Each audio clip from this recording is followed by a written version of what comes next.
Boa noite. Foi difícil sair de casa hoje, né? Com esse frio. Foi fácil não hoje, hein? Mas estamos aqui, né? Encarando aí as intempéries do tempo. Bom, hoje a gente tem uma pequena tarefa. Falar um pouquinho sobre o nascimento de Jesus. O livro Boa Nova, entre outros, fazem várias abordagens, né? Com relação à perspectiva de Jesus. Mas, saindo um pouquinho, talvez, do foco do Boa Nova, eu encontrei um livrinho muito fininho, antigo. E ele faz uma abordagem muito simples, né? Em alguns pontos até bem compacta, com relação à perspectiva do nascimento, sobre o nascimento de Jesus. Vamos analisar o seguinte: qual é a ideia que nós temos hoje sobre o nascimento de Jesus? Tá fácil de lembrar esse mês, porque nós estamos próximos do Natal, né? Todo mundo lembra qual a ideia sobre o nascimento de Jesus? Como foi?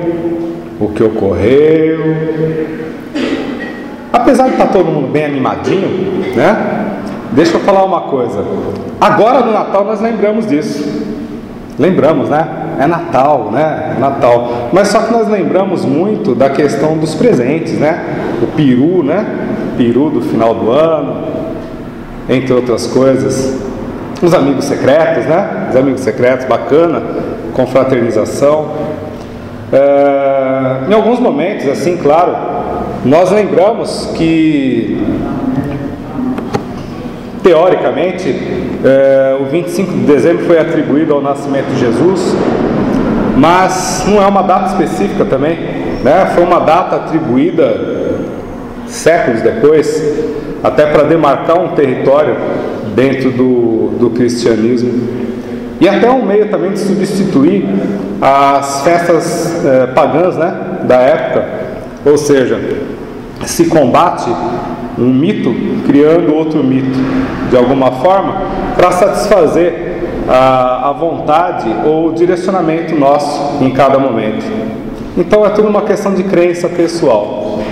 Mas nem sempre o nascimento de Jesus teve a atribuição que tem hoje em dia, né? Nem sempre o nascimento de Jesus, porque se a gente for falar só do nascimento de Jesus, é muito fácil, né? Muito rápido, né?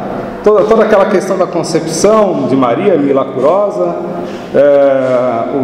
a questão das fugas, do esconder Jesus por causa do extermínio, o nascimento na manjedoura, os reis magos, né, que já previam, os profetas que já previam seu nascimento, os presentes simbólicos, e chegamos ao que nós temos hoje, ou simplesmente uma data lembrada mais especificamente agora em dezembro. Porém, muito antes da chegada de Jesus à Terra, que aliás de certa forma foi esperada pela humanidade, muitos profetas já previam essa questão. Eles diziam, né, que nasceria o Messias e esse Messias os libertaria. E olha que interessante, naquela época os judeus passavam por um problema muito grande, que era a escravidão, né? Diante de Roma, diante da grande potência da época. E a concepção que eles tinham, muito antes da vinda de Jesus, era de que esse Messias seria um homem político, um homem da guerra, um homem com um magnetismo pessoal, uma capacidade de convencer as pessoas, que levaria o povo judeu a se sobressair sobre os romanos, ou seja, readquirir um poder político e moral, né? Porque até então, pela escravidão, pela servidão, eles se sentiam muito desmoralizados diante de todo o conteúdo histórico de que são possuidores.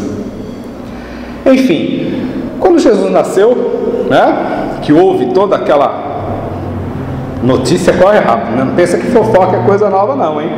Fofoca é coisa antiga, corre que é uma maravilha, e nem tinha internet naquela época. O pessoal, de boca em boca, de novidade em novidade, de perspectiva em perspectiva, espalha a ideia do nascimento de Jesus e do simbolismo do Messias. Porém, ao ir crescendo, Jesus demonstra claramente que o seu perfil como líder não seria exatamente o do homem político guerreiro, né? Como seria esperado na época. Mas ele usou a política moral. A política moral, de certa forma, já aos 12 anos, Jesus adentra, né, a sinagoga, prega aos doutores daquela época, deixa todo mundo de boca aberta, né? Nossa, como um garoto de 12 anos pode chegar aqui e falar com tanta propriedade, né, sobre coisas que nós levamos anos para aprender e estar aptos a doutrinar os nossos irmãos. Jesus então, ele começa, né, após seu nascimento, criar uma carreira de pacificador, mas um pacificador com uma característica da qual muitos hoje atribuiriam de uma forma diferenciada. Jesus, ao mesmo tempo em que ele era manso e pacífico, ele era austero, muito austero quando necessário. Existe uma carta de Públio Lentulus, nesse livrinho que eu pequei por não pegar o nome, que diz o seguinte, que Jesus, em momento algum, ele ria. Estranho, né? Ele poderia até sorrir, né? Um sorriso amigável, mas não o riso, né? O riso desesperado, muitas vezes, o riso daqueles que precisam mais ser aceitos, né, do que moralizadores. E Jesus, a todo momento, ele tinha uma palavra correta, ele tinha uma história dentro do que nós conhecemos sobre suas parábolas, ele tinha conceitos éticos e morais muito bem estabelecidos, né? Uma serenidade fora do comum e a austeridade necessária para falar de igual para igual com qualquer um. Olha que interessante. Quantos de nós, muitas vezes, nos sentimos menosprezados, né, daqueles que julgamos superiores a nós? Muitas vezes nós nos sentimos inferiorizados. Mas o nosso ímpeto, muitas vezes, é o de discutir, é o de impor sem conhecimento, impor sem exatamente ter dentro de nós a moralização necessária para se sobressair sobre aqueles que julgamos de alguma forma que estejam agindo errado. Ou seja, estamos basicamente no mesmo patamar. Quando nos sentimos indignados é porque nos sentimos humilhados na realidade. Humilhados por reconhecer muitas vezes as nossas falhas. E ao reconhecer essas falhas, por não querermos de fato mudar algo em nossas vidas. Ou seja, queremos algo, gostamos de algo e não abrimos mão desse algo. Então é mais fácil ficarmos frustrados. E Jesus não tinha essa característica. Jesus, ele simplesmente se colocava diante da sociedade com toda a sabedoria que ele conhecia e em cada momento ele agia de uma forma, né? Se nós pegarmos a Bíblia, eu não vou nem entrar na questão espírita, não vou falar sobre Gênesis, as curas de Jesus, não, nós vamos tentar trabalhar com a Bíblia, mais ou menos com a Bíblia. Se nós pegarmos várias passagens da Bíblia, nós vamos ver que Jesus, em alguns momentos, ele simplesmente, pela sua alta moral, ele livrava as pessoas de graves tormentos obsessivos, graves tormentos espirituais, sem abrir a boca, simplesmente por se aproximar das pessoas. O seu magnetismo fazia com que as pessoas se curassem. Olha que interessante. Quantos de nós aqui tem essa capacidade? Muito pelo contrário, né? Muitas vezes a gente se aproxima da pessoa, a gente está tão mal energeticamente que o outro acaba ficando ruim também, né? Me senti mal, não sei porquê. Mas o que acontece? espiritualmente falando, Jesus tinha um conhecimento, uma envergadura moral tão grande que muitas vezes não precisava abrir os seus lábios. Quantas vezes Jesus, diante da população, exemplificou, ensinou só com o diálogo? Quantas vezes Jesus curou diante de muitas pessoas, né, apenas com a palavra, e outras tantas que ele curou colocando suas mãos, outras tantas que ele curou manipulando o barro. Lembram daquela cura de Jesus sobre o cego, do qual Jesus pega o barro, gospe no barro e passa nos seus olhos? Que simbolismo seria esse? Então, muitas vezes nós podemos analisar dentro da doutrina espírita, ou como pessoas comuns, que Jesus ele tinha uma missão, ele tinha um papel muito grande social naquela época. Muitas vezes, falando em parábolas, ele não chegou a levar a compreensão a todos igualmente. E se nós avaliarmos o nosso dia a dia, nós vamos ver que muitas vezes nós não compreendemos o que os outros falam. E muitas vezes o que nós falamos também não é compreendido por algumas pessoas. Atribui-se isso à nossa condição, à nossa evolução moral e intelectual. E Jesus cumpriu esse papel naquele momento, falando por parábolas, exemplificando com histórias, curando de várias formas, deixando para o futuro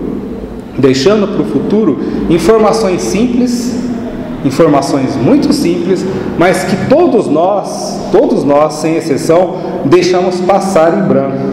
Por quê? Porque muitas vezes nós temos a possibilidade de agir semelhante aos apóstolos de Jesus.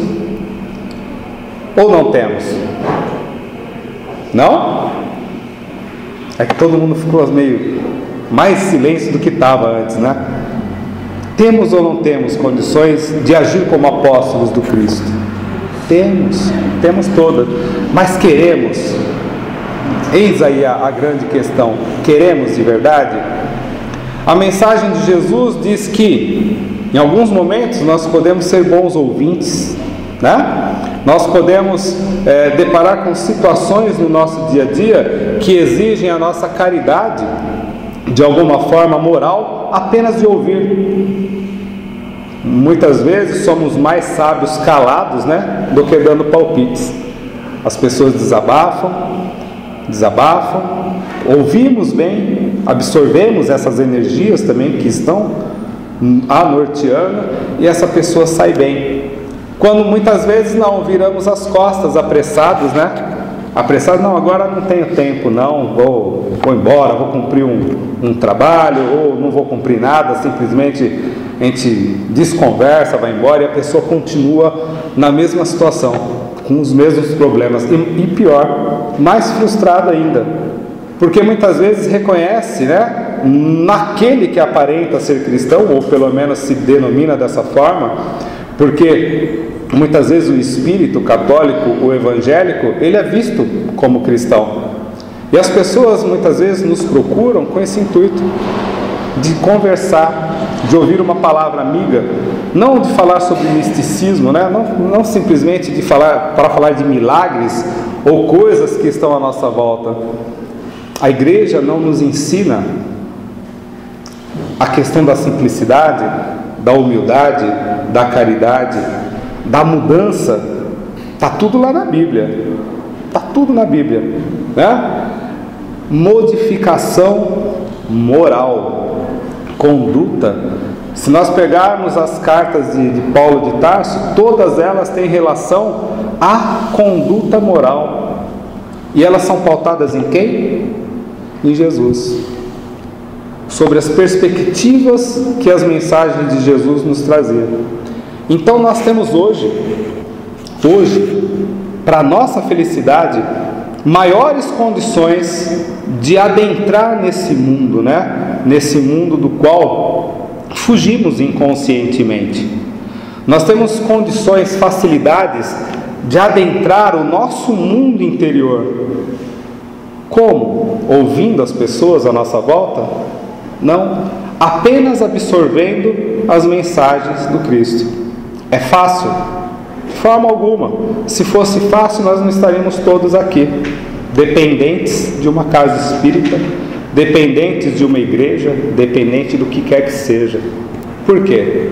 Porque nós não queremos abrir mão do nosso ego, nós não queremos abrir mão da nossa personalidade, daquilo que carregamos, né, por muitas encarnações já, e que de alguma forma nos satisfaz. Então é muito difícil nós buscarmos a humildade como quando o nosso temperamento é arrogante. É muito difícil nós buscarmos uma cura física íntima, quando nós somos enfermos espirituais e vivemos buscando ainda a facilidade. Quantas pessoas não buscaram Jesus com um único intuito? Mestre, me cura.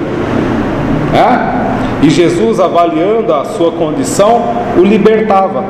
E ele sabia muitas vezes que aqueles que eram curados iriam voltar para onde? Para os mesmos vícios que possuíam anteriormente. Então muitas vezes Jesus, em sua missão, ao curar as pessoas, ele não sorria, ele chorava. Ele chorava pela condição humana, né, que ao ser libertado de um problema, né, rapidamente voltava a proceder da mesma forma. Vamos dar alguns exemplos? Em todos os âmbitos religiosos acontecem milagres, né? Milagres do alívio psicológico. Cada religião vai chamar isso de uma forma diferente. Então, eu vou falar do Espiritismo, para não prevaricar com a procedência, com o ato das outras religiões.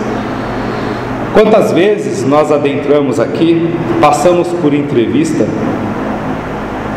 Quantas vezes passamos por entrevista, fazemos tratamento, passam-se 1, 2, 3 meses, sorte daqueles que conseguem ficar 3 meses sem retornar à entrevista, e voltam novamente para o tratamento.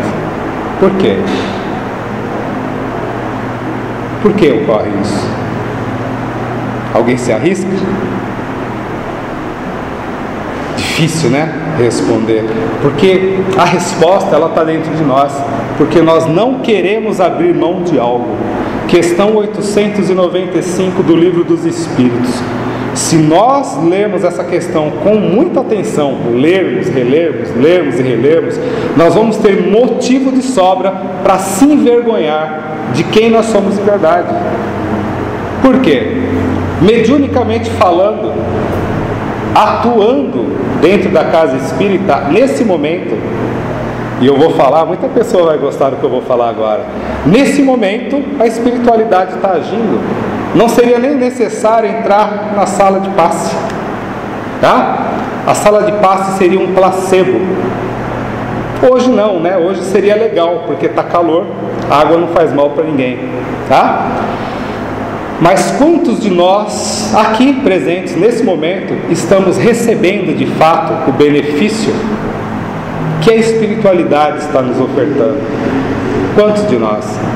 Quantos de nós não estamos aqui nesse momento pensando na empresa, pensando no lar, pensando na vizinha que discutiu ou que jogou o lixo, né, na nossa calçada, naquela fechada de trânsito, numa caca qualquer que nós tenhamos feito contra alguém? E, com isso, perdendo a grande oportunidade de receber o benefício magnético aqui realizado. Ótimo! Acaba-se 8 semanas de tratamento, vamos voltar para a entrevista. Moço, moça, eu não estou bem ainda. Por quê? Se os espíritos agem constantemente em nossas vidas, os mediúnicos são feitos constantemente, graças a Deus que os mediúnicos são feitos, porque muitos espíritos são aliviados de seus traumas, muitos espíritos são auxiliados, levados para um socorro, para hospitais, para se recuperarem, mas nós continuamos iguais, né? Ou seja, continuamos atraindo as mesmas energias e continuamos dependentes do milagre, da cura. Continuamos buscando as casas religiosas, as pessoas que ali estão na sua liderança, como se fossem a tábua de salvação, como se fossem as pessoas que pudessem nos libertar de algo. E assim procederam com Jesus. E não foi essa a mensagem que Ele nos deixou, de forma alguma. Jesus sempre nos disse, ou pelo menos em suas mensagens ficava claro, que pudéssemos olhar para dentro de nós. Jesus, Ele sintetizou em tão pouco tempo uma quantidade enorme de informações de mais de 3.000 anos. Mais de 3.000 anos de informações morais, desde os filósofos da antiguidade, desde dos outros povos, dos essênios, dos hindus, dos bímanes. Jesus conseguiu aglutinar todas essas informações. Como Ele fez isso? Apenas de boca em boca? Ou nos 30 anos, que nós não sabemos exatamente como foi a vida de Jesus, Ele conseguiu levantar todo esse conhecimento? Ou Ele já tinha de fato dentro de si todo o conceito ético e conseguiu trazer para nós informações valiosas que a desprezamos há mais de 2012 anos? Há mais de 2012 anos. Posso falar assim porque já está acabando o ano, né? Já estamos em 2013 mesmo. Vai virar o ano e nós vamos continuar praticamente os mesmos. Nós falamos em transição planetária, né? Nós falamos em modificação do planeta.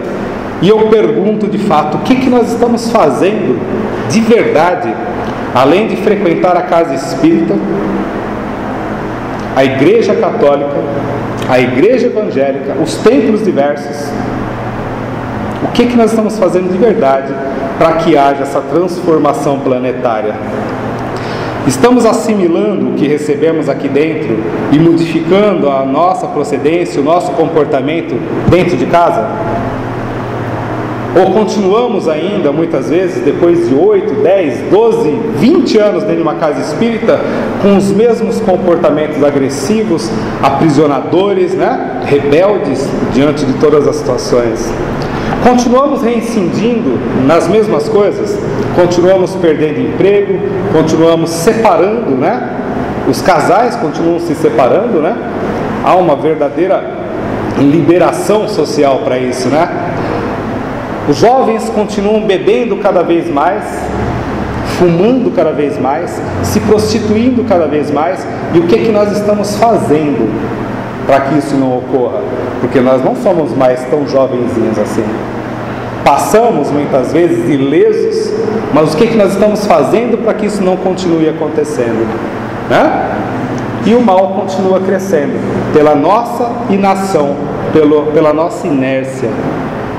E aí eu pergunto, o nascimento de Jesus nos serviu para alguma coisa?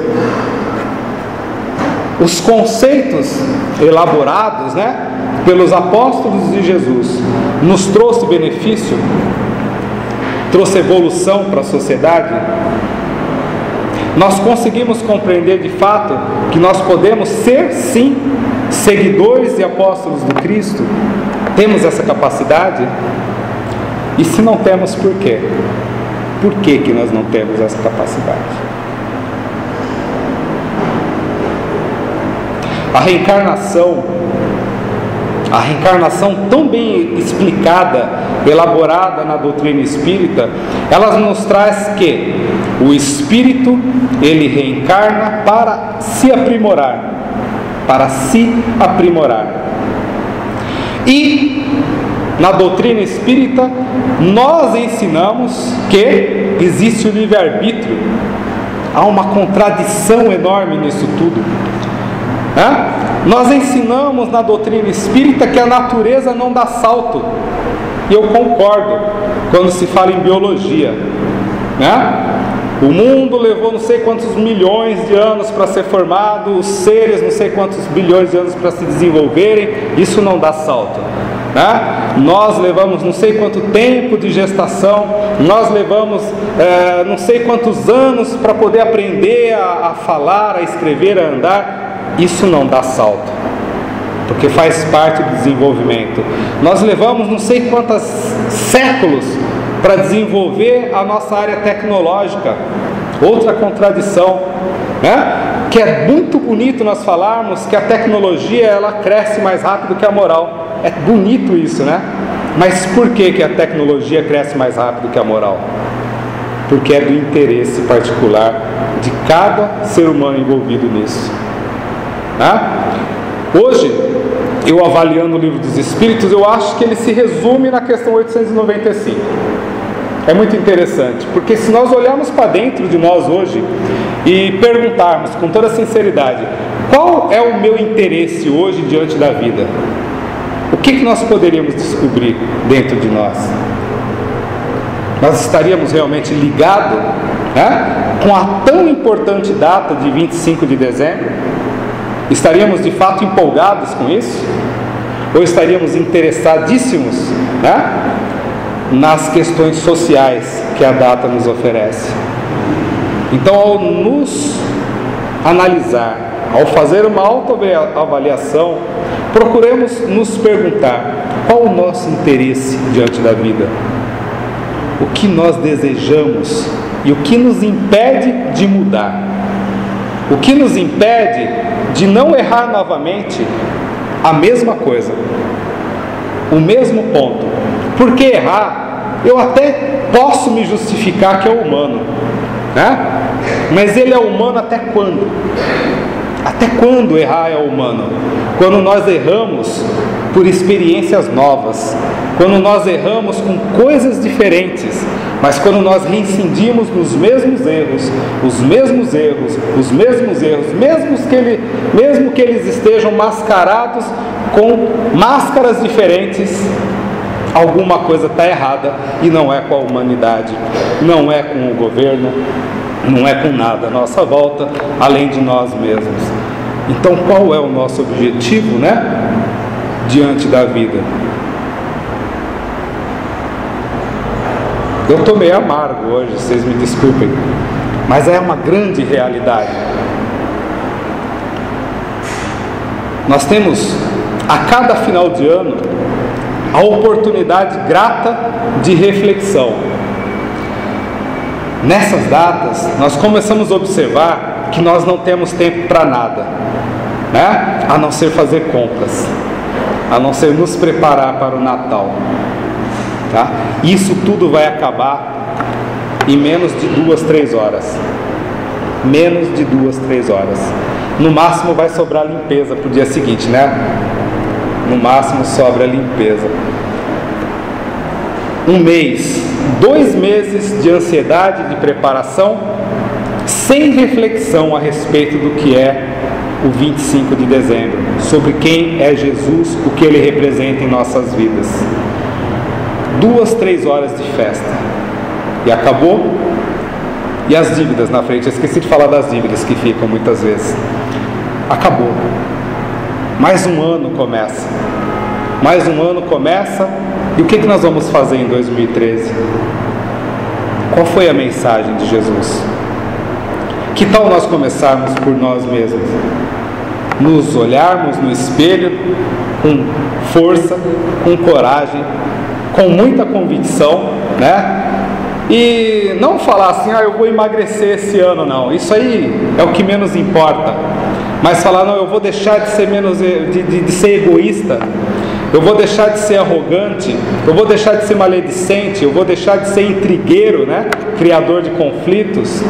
Eu vou me dedicar mais à minha elevação moral e, com um exemplo, não o julgamento, eu vou mostrar às pessoas que as coisas podem ser diferentes, tá?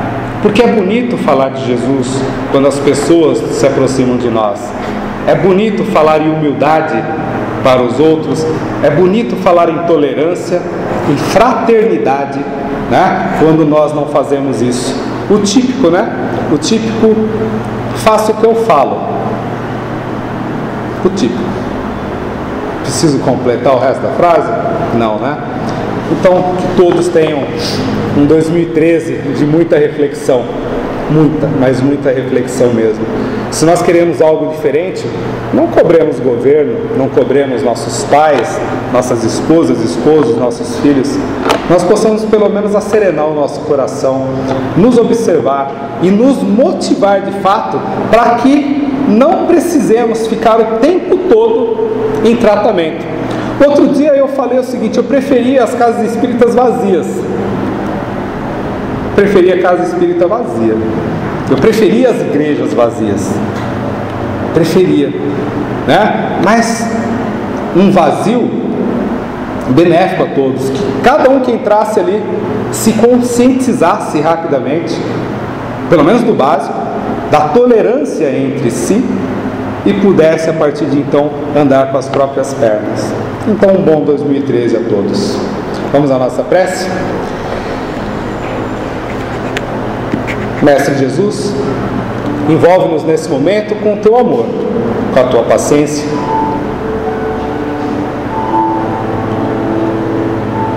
Que nesse momento possa estender sobre nós o teu olhar meigo, consciente das criaturas frágeis que ainda somos, mas que não justifica, através do conhecimento que já temos, a inércia. Mestre Jesus, perdoa-nos, porque nós ainda não aprendemos a nos perdoar, nós ainda não aprendemos a perdoar o nosso irmão, o nosso próximo, nós ainda não aprendemos a ser tolerantes de fato. E como propusestes, perdoa 70 vezes 7, essa conta já não lhe cabe mais, e te agradecemos por isso. Envolve-nos nesse momento com a paz que desejamos, e que ela seja alcançada com todo o coração. Que assim seja.